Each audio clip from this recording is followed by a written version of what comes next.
Hello everybody, this is Fernando for the latest Urban Legends video.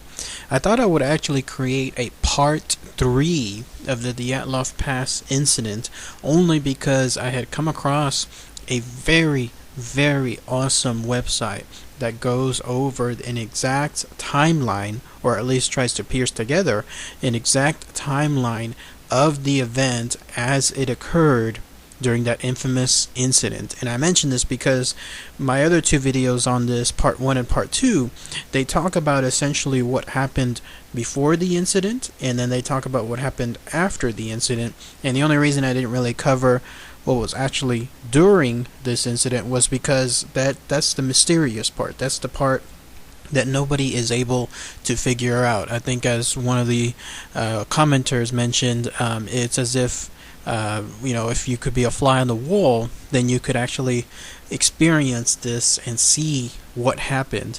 Unfortunately, there's nothing in terms of any proof of what actually happened during that particular incident, like during those exact moments. But this website, which I've included a link to here, and as a last minute I included the link on the other videos as well, it's from a website called acquisium.com. And they have taken a whole assortment of evidence about this incident and were able to pierce together, piece by piece, an essential timeline of that date. The date I'm talking about is February 2nd, 1959. That is the date that is the infamous date for the Dyatlov Pass incident. So I've included the link for it again below here. What I'm going to do is I'm going to go by and describe, again, timeline by timeline, hour by hour, what this website thinks, based on all the evidence that has been presented so far, happened during that incident. Is it 100% proof of what happened? Who knows? But again, like being a detective of sorts, it's taking the evidence that's been found, the concrete evidence, the physical evidence, the real evidence. Again, that's what makes this particular incident so fascinating, is the fact that there's so much actual factual evidence to go by, and then use that evidence to try to create this timeline. So here's how it goes. Again, I had mentioned in the other videos that the trip started back on January 25th, 1959, and it was supposed to last at least until about early February or so. What was interesting to find out was that the trip on January 25th, 1959, several days of it were actually them traveling by train and then traveling by truck as they got to their eventual destination, as they got to that infamous mountain. Again, the mountain that has that very creepy name of sorts, Mountain of the Dead, or as it officially is called, the Kholat Syakhl. So again, January 25th, 1959, that's when the trip started. You go to January 26th, they're still traveling, this time by truck instead of by train. January 27th, they reach one part of their destination, and that involves them going on a march of sorts to another destination, not a city really, but someplace that's close by to those mountains. January 28th, so now they are officially 4 days in, 25, 26, 27, 28, 4 days into their trip. And this is when that Yuri gentleman, that Yudin guy, was the lucky one, and he was able to essentially stop being a part of that trip because he became ill. So it was on January 28th that he didn't realize how lucky he was and his life was saved. But the others at that point continued their trek, and they went actually again marching, passing a valley, and then eventually passing a river. January 31st, so another 3 or 4 days later, now they're at the point where they're still marching, but they reach an area where they are stocking up on supplies. So they're about a good week into their trek at this point. They still haven't reached the mountain yet, but they're in an area where they are in good moods. Apparently, the photographs, stuff that's been shown, showcases that none of them are in any kind of situation where they are alarmed, they are fearful, nothing along those lines. Again, this is a trek for one of those ages to remember. This is a trek where it's something where they're all just having complete fun, nothing, in other words, to anticipate for them what's going to happen pretty soon.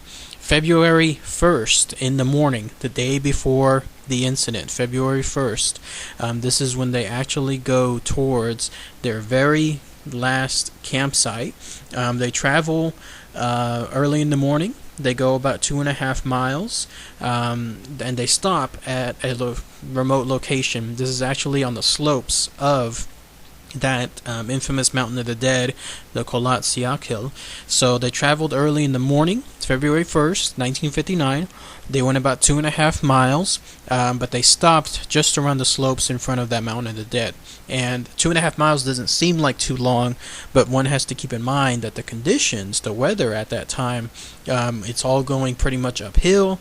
It's very snowy. And they're carrying loads and loads of stuff on their backpack because of the trek that they're about to embark on. So one could reason that they decided to cut off early at 4 o'clock p.m. that time on February 1st, and then they set up camp. That would be the last time actually that they would have that camp, their last anything before the incident occurred.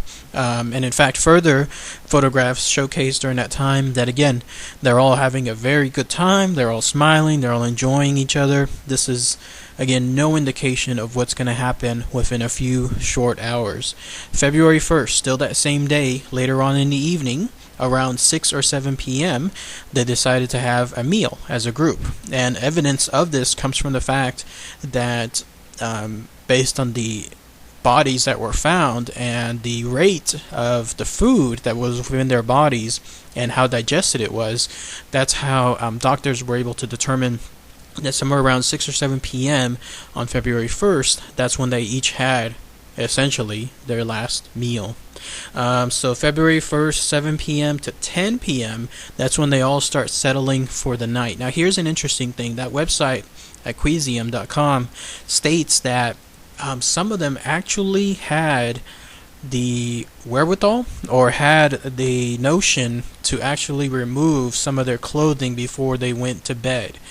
And that's interesting to note because the idea previously was that when the commotion happened, when the incident happened, they all, just ran out for whatever reason and started taking off some of their clothes. No, in actuality, some of them already had their clothes stripped off for sleeping purposes, like they were getting ready for bed. And the author of this website kind of notes that in a curious manner because the temperature at that time in that area, considering the time of the year and considering the nighttime, it was actually, the way it felt, it was below zero. It was like negative 18 degrees Celsius. And in most situations like that, whenever you have anything involving sleep time, you're still fully clothed at that time because all you have, if you're camping especially, is just a tent with a very small, minute form of fabric on that tent. So it's not exactly something that's insulating the temperature, the extreme cold outside. So whenever something like that happens, you're fully clothed. But the author noted here that some of them, again, decided that when it came time tonight to go to bed, that they just went into their normal routines as if they were, let's say, sleeping at home in their city bedrooms, and that was taking off some of their clothes. Others apparently kept theirs on as well. So again, also interesting to note on here, because they were some of them stripping their clothes, the author rightfully notes that this again puts them in a frame of mind where nothing is wrong at this point. If it was, something seemed mysterious or something seemed unusual, they would have kept some of their clothes on. They wouldn't have gone into that relaxed mode where they're getting ready for night. Now, here's where it's estimated that the actual incident happened. February 1st, 1959. And the time period is estimated to be around 9:30 p.m. to 11:30 p.m. Whatever occurred that night, whatever it was.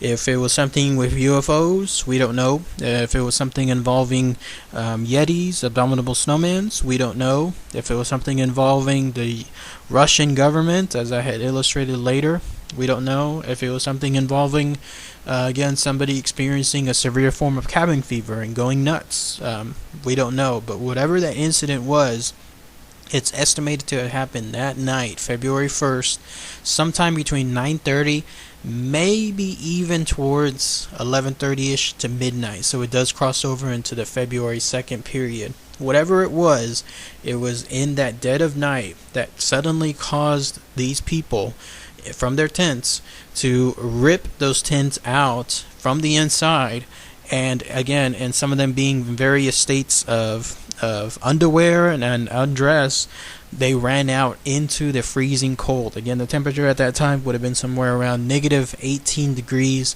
Celsius.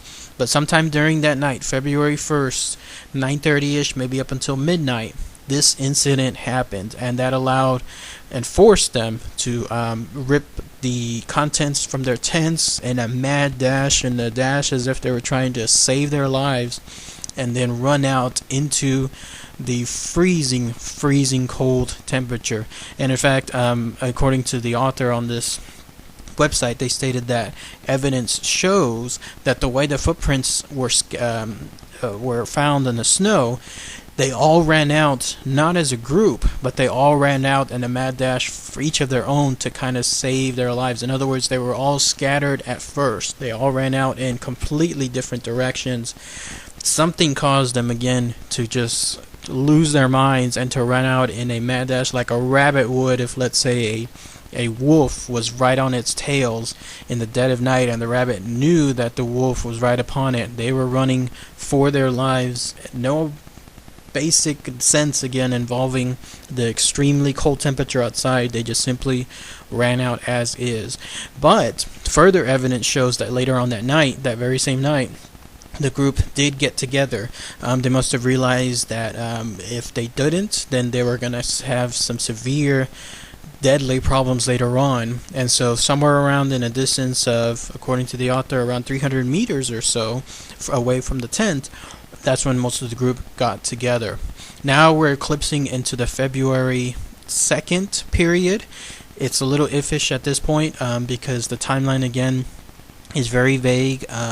There's nothing concrete when it comes to an actual stopwatch that you could set this time to, but it's been estimated that somewhere between around 10:30 p.m. that night up until 12:30 p.m. The next morning on February 2nd, the group gets together and they get under that large pine tree that I had talked about earlier in one of my other videos.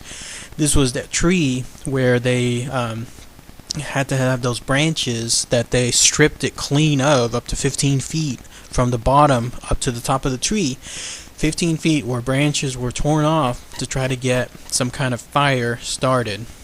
And in fact, this was a tree that was not close by. It's actually pretty far off. It was estimated to be somewhere almost a mile away from the tent, to again give you an idea of how much they ran out. I mean, can you imagine just walking a mile right now?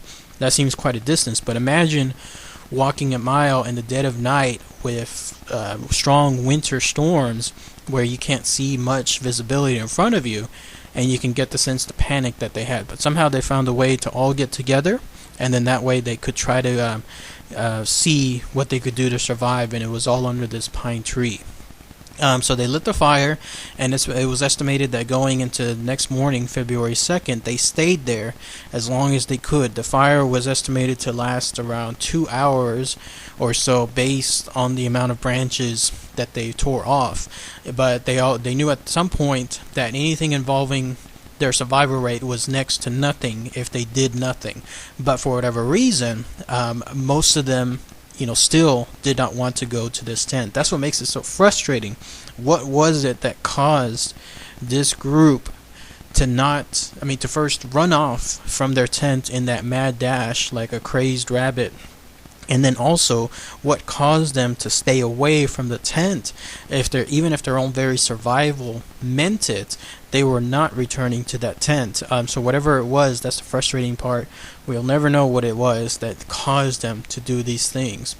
But in either case, eventually desperation hit in, and it was estimated that a little past that midnight time period, somewhere around 12 o'clock, 12:30ish, the first attempts were made to try to go back to the tent. It must have been one of those things where it's kind of like if people are found, let's say, in the middle of the ocean, and knowing that to swim to the nearest island is 100 miles away is futile, but eventually when certain death is nearby, somebody decides to do it, even if it means their own death afterwards. So that must have been what happened here. And it was, according to the website, it was stated that three of the people from the group, Igor Dyatlov, the leader, someone else named Zenaida Kolmogorov, and then finally someone named Rostam Slobodin, they decided to make the effort to try to get back to the tent. Maybe it was one of those things too where they decided, maybe through straws, or maybe they volunteered on their own, but for whatever reason, these three out of the group decided to break away from the group and potentially break away from the safety of the fire to try to get back to the tent. It was also surmised that at this point, maybe two of the group members there actually died from the cold, and that could have pushed those three other people to try to make it to the tent, because they realized that they're not going to get anywhere staying out in this cold, even with a fire burning, but eventually that fire would eventually die down too. But as we all know through history, those three never made it back to the tent. They were the ones that were found in various stages of like frightful looks, and they were found several hundred meters away from the pine tree later on, dead of course. So that left several members there, 5 of them to be exact, but then 2 of them died apparently while waiting in that cold. Those were the 2 that may have actually pushed the previous 3 to try to make it back to the tent. And so once they died, then the remaining members of the group, and again, this is February 2nd, somewhere around 12 o'clock-ish, and then now it's pushing up to 1 o'clock, considering the push that those 3 made to get back to the tent. They decided at that point that the remaining members were going to do something about it. Whatever happened, the time in terms of the timeline of the deaths, what is known is that at this point, the remaining members of the group took some of the clothes away from the dead bodies, and that way they could try to insulate themselves as much as they could from the cold. And in fact, this is where one of the members, that lady Dubinina, she was the one that took a trouser from one of the other dead people, the guy whose last name was Krivonichenko, and she wrapped the trouser around her feet to try to create, let's say, like a makeshift shoe of some sort, or a makeshift mitten of some sort. But in either case, it proved futile afterwards. And when it came to anything involving their decisions, they decided at that point, all right, the remaining members of the group, let's make that push. No matter what, let's try to find that tent so that way we could survive. But of course, what happened later is they must have gotten hopelessly lost, and when that happened, they never made it back to their tents. Now, what's interesting to note here, again, February 2nd, somewhere around 12:30-ish now, and then now it's pushing upwards to 1:30 because of the remaining members of the group deciding to make that one last-ditch effort into their tent. That's when the remaining members were attacked. And I say attacked because, again, these were the only ones that had that weird situation, very bizarre situation where they had severe, I mean, we're talking absolutely like a car crash, as that doctor mentioned, the internal injuries while having no external injuries of any kind. So wherever this happened, it's been estimated that this attack that occurred on those remaining members was sometime on February 2nd around 12:30-ish, pushing into 1 o'clock, maybe even 1:30. and it occurred after they had traveled around 75 to 700 meters from that tree. So they never made it to the tent, of course, and then on top of that, they must have gotten lost. But it was during that time period, during the middle-ish of 12 o'clock up to 1 or 1:30, where those remaining members were attacked by something, some entities, whatever it was, that caused those severe internal injuries. And in fact, the way it was described was the Dominina, what apparently her body, the way it was found, on the inside, she had fractured ribs, and not only that, but the ribs were it was found that one of them may have even pierced her heart itself. So whatever the blunt force, whatever the attack was, whoever did it, whatever did it, it again caused enough severe damage where the ribs itself were in a situation where they pierced one of her, like her heart. One of the ribs did. Very, very freaky stuff. And that's when the night essentially finished. She's been that lady, she's been described as being the last person alive within the group. And the reason for this is because she was actually the furthest one away from the group in terms of her direction. Like, she was the one that was actually the one that was like the closest, I guess, to the tent, or the furthest away from that tree. So she was the closest one to it. So interestingly enough, she was the one that made it furthest than anyone else and survived the longest than anyone else. But of course, ultimately she met her demise just like everyone else did. Oh, my apologies, it wasn't her that suffered the broken ribs. It was the gentleman Alexander Zolotarev. He was the one. No, it was her. My apologies. Dubinina. Alexander was another gentleman who had broken ribs on the right side, but Dubinina was the one that had ribs, that internal fracture that may have pierced her heart, which actually caused a severe form of pain and a severe form of death in her case for at least the last 15 or 20 minutes of her life. So that's where the tale ends on February 2nd. It's estimated to be somewhere around now 1 o'clock, maybe 1:30ish. Either she is the last survivor on there for the trip in terms of the attack and the incident, only because she was the one that was the furthest away.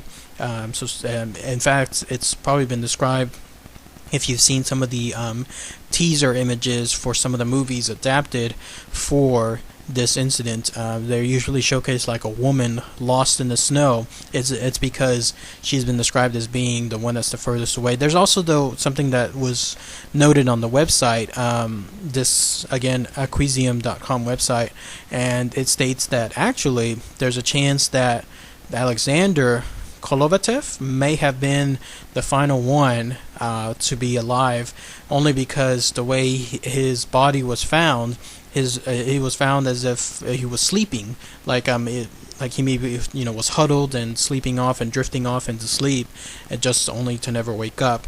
But again, I tend to believe that it's actually the other lady that was the last surviving member, and that again was somewhere around February 2nd. Last surviving member around 1 o'clock, 1:30ish, within that night. So again, very freaky stuff. Great job with this website, Acquisium.com. Check out the link when you have a chance, where you can see much more material not tied to that timeline.